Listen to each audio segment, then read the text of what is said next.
everyone, welcome to another Book Review Wednesday, and today I thought it would be interesting to start on a series again where I'll be discussing a series of books. And I think there are 13 or either 13 or 12 within this series. I think it's 13 if I'm not mistaken. But I thought it would be best if I would go through them each on an individual level for you, in order of the way in which the books are sequenced, and sort of discuss with you my thoughts and opinions in regards to sort of each particular book. Now, the first book within this series, as you can see by the title as well as the thumbnail, we're going to be discussing the series, or a series technically, of unfortunate events. And the first book is called The Bad Beginning. And this series in particular I find to be very interesting because it's not what you would consider very typical of children's literature. And I think it takes a rather interesting approach in addressing certain concepts and ideas that I think children can relate to. So without further ado, let me sort of just give you a sort of idea as to what this series, in particular the first book, revolves around. I remember discussing this as part of my sort of book collection, so I kind of wanted to go more in depth because I remember reading these books a lot when I was a child, and they hold sort of a special place, I guess you could say, within my little childhood heart. So I thought it would be best if I would explore them again. So basically, The Bad Beginning, the first book in a series of unfortunate events, basically provides us what you would expect out of a first book within a series. It introduces the characters, it gives us a understanding of sort of maybe the main plot or the main focus or energy that the series will take shape in. And it sort of also establishes the villain, the main villain in particular of this series, and his motives. Now, basically, the main protagonists throughout the series are basically three children, in particular orphans. They are called technically the Baudelaire orphans. There is Sunny, who is a little baby girl. There's Klaus, who's like the mid-child boy. And then there's Violet, the eldest, and that's a girl. Name. And basically they become orphans essentially in the beginning of the book, because you will see how basically when it opens up, they are told that their parents passed away under very mysterious and also tragic circumstances. And there's a reason why I say mysterious, and if you read the story and you see how they die, it is kind of odd. It's very bizarre. So there's not a whole lot of clear-cut answers to begin with. So there is this sense of that there's going to be a mystery, and there's something that sort of surrounds and haunts these children because of the deaths of their parents. So as a result of their parents passing away, they are given to a distant relative by the name of Count Olaf. Now, Count Olaf is the main villain throughout this story. The book kind of pretty much gives that away, sort of. He is fairly cruel to the children and doesn't really treat them with a sense of respect or dignity, and, kind of hassles them on chores, and, he's not really the nice parent. And he has a lot of motives involved as far as the children are concerned, and you will see what those motives are once you read the story. And basically his character is introduced as well, and you get a sense of his motivations, and you sort of see the children trying to counteract his schemes. So basically, this whole book does particularly center around the main people that we will know throughout the entire series: the villain, Count Olaf, and the children, um, the protagonists. So that's really at the heart of this particular book, them trying to survive and sort of find a means in which to outsmart Count Olaf throughout the story. Um, and what I really enjoy in particular about this series is that it treats its audience with a sense of intelligence. Like it um, treats children in a way that, it doesn't look down on them. It really tries to be smart and clever. And a lot of times I think children's books tend to dumb things down for the sake of kids not understanding certain things. And I think also they try to tone down dark elements.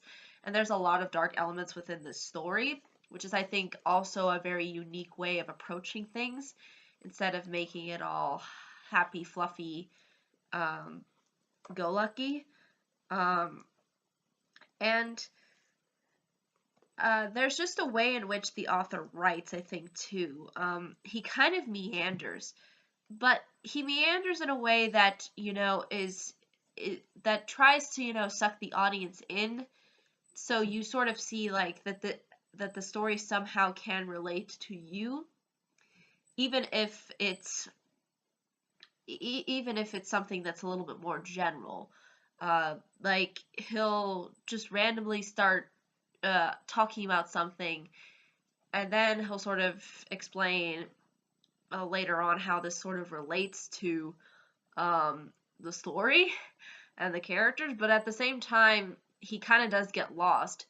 But it's just so entertaining to read that I can't help but enjoy that element in there. So there is, I think, a lot to take in and a lot to appreciate from this kind of storytelling.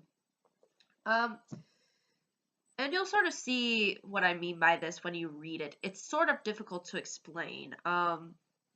Like he'll just be talking about something random, and then it's also something that's kind of relatable. And then at the same time, later on, he'll discuss how it sort of relates to what's going on within the story. Um, Also, um, this this series, although its target audience is children, and again, as you could tell, this book is really not all too long, and the way the pages are kind of condensed and given like little illustrations, you can sort of tell that it knows its demographics. But at the same time, I still think that adults can find a lot of enjoyment from something like this. I mean, it's definitely not uh, adult oriented, considering the fact that our main protagonists are kids. But at the same time, I think there's a lot that can be drawn from this kind of material that adults can enjoy. Uh, it just depends if you like this kind of setup. If you don't mind having your main protagonists be kids, and you don't mind the fact that there is a villain and that there is a sort of mysterious there's a lot of mysterious circumstances surrounding these sort of events that take place uh, throughout this particular book, and they pretty much occur throughout the series. So uh, that's really at the heart of this. I think a lot of people mistake the series for the movie starring Jim Carrey, which I thought was okay, but didn't capture the same amount of level of intelligence as the book. And they kind of stopped making them after they combined three books together in a very odd and bizarre way. But it, but as far as tone wise, it kind of did capture it, because this book is a little bizarre. It's not what you would consider usual. It's a There's just mysterious circumstances. There's a lot of unknowns. There's a lot of questions, and the book doesn't provide all of the answers. Um, and you would expect that it wouldn't, because you would expect that, within this, as the series goes on, more is revealed. And all there is more, the more that's revealed throughout each book, there is still a sense of mystery. There is still a sense of questioning, when it comes to what led the Baudelaires to be in these kinds of scenarios that they end up being in. So that's really the point of this kind of a story. It's to give you a sense of mystery. And I find it interesting too, like how he the author literally says, literally right on the back, he says, "Dear reader, I'm sorry to say that the book that you are holding in your hands is extremely unpleasant."